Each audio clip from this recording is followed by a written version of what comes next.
The wind carried dust across the deserted canyon as the sun burned red behind the mountains. The silence of the desert was heavy, broken only by the distant cry of an eagle circling high above. On the cold ground lay a woman, once feared and respected among her people. Her name was Ayanna Red Moon, a warrior of the Apache tribe, known for her bravery in battle and her unbreakable spirit. She had ridden alongside the strongest warriors of her clan, fighting against enemies who tried to claim their land. Many feared her not because she was cruel, but because she was unstoppable when protecting her people. But the desert had no mercy. The battle that changed her life happened near the border of tribal land, where conflict with settlers had grown violent. The tribe was attacked by a rival group of bandits who wanted the fertile river valley. Ayanna fought fiercely that day, leading a small group of warriors to defend the village. The fight was brutal. Gunshots echoed across the valley. Horses screamed in fear. Smoke from burning wagons filled the air.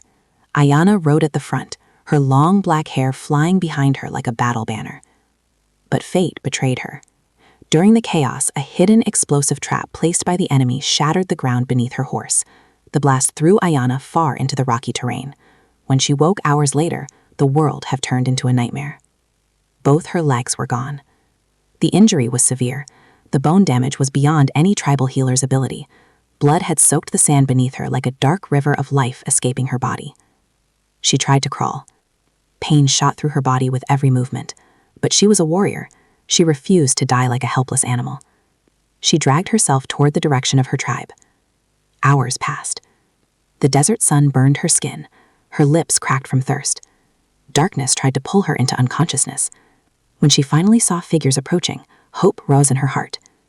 But it was hope that would soon be shattered. It was her own tribe.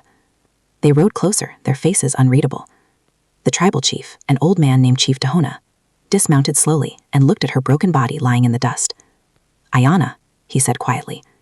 She tried to speak, but her throat was too dry. "We cannot carry you back," the chief said after a long silence. The words felt like a blade cutting through her chest. "Our tribe is already weak after the attack. Medicine is limited. You would not survive the journey. Even if we take you back, you will live as a burden." Ayanna's eyes filled with tears, but a warrior's pride held them back. She had fought for them. She had bled for them. Now they were leaving her. One of the younger warriors spoke. "She was our strongest fighter."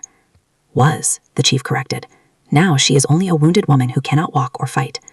The tribe members avoided her gaze. No one spoke in protest. Silently, they placed a small water flask beside her and left. The sound of horses moving away felt like the death of her soul. Ayanna lay alone in the desert. The sun moved slowly across the sky as if time itself was mocking her suffering. She wanted to scream, but warrior training had taught her to hide weakness, so she waited for death. She believed the spirits would take her soon, but death did not come that day. Instead, she heard footsteps. Slow, heavy footsteps of boots walking across sand. She thought it was a hallucination until a shadow fell over her body. "Don't move," said a rough male voice. Ayanna opened her eyes slowly. Standing above her was a man she had never seen before. He wore dusty cowboy clothes, a worn leather hat, and carried a rifle across his shoulder.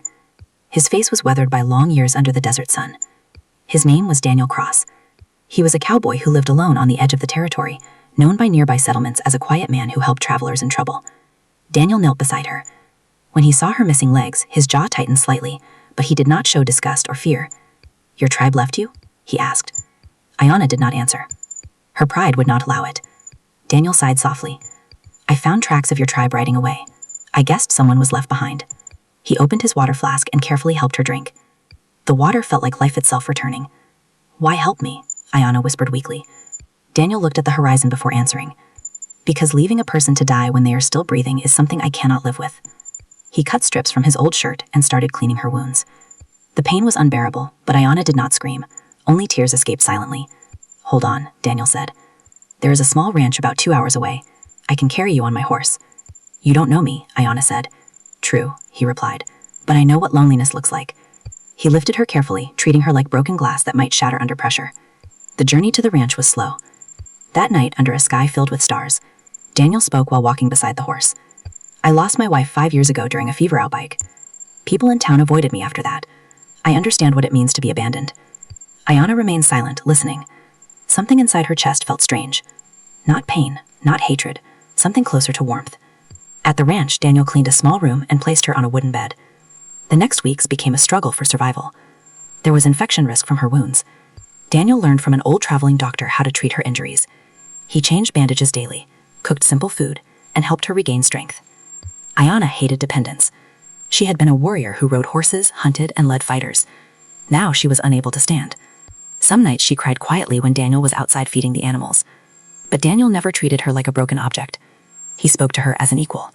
"Your tribe abandoned you, but that doesn't erase who you are," he said once. "They said I am useless now," Ayana replied bitterly. Then they were wrong. Months passed. Ayana survived infection and pain. But the hardest battle was inside her mind. One evening, Daniel brought a wooden wheelchair he had built himself. "I thought you might want to move outside sometimes." Ayana touched the chair slowly. No one had made something like this for her before. Tears filled her eyes. "You are kind," she said. "Not kind," Daniel replied, "just human." Gradually, Ayana learned to move using the wheelchair. She spent hours watching sunsets from the ranch hill. The desert that once felt like a graveyard slowly started feeling like home. One night, under quiet stars, Ayana spoke. "Do you think a warrior can live without legs?" Daniel answered after a long silence. "A warrior is not defined by the ability to stand. A warrior is defined by the heart that refuses to surrender." Those words stayed in Ayana's soul. But peace was not complete, because the Apache tribe had not forgotten her. One day, riders appeared near the ranch. It was Chief Tahona and several warriors. They came seeking her, not out of love, but because they heard rumors that Ayana had survived and was living with a cowboy. The chief spoke coldly. "Ayana Red Moon, return to your tribe. You still belong to us." Ayana looked at him without fear. "You left me to die."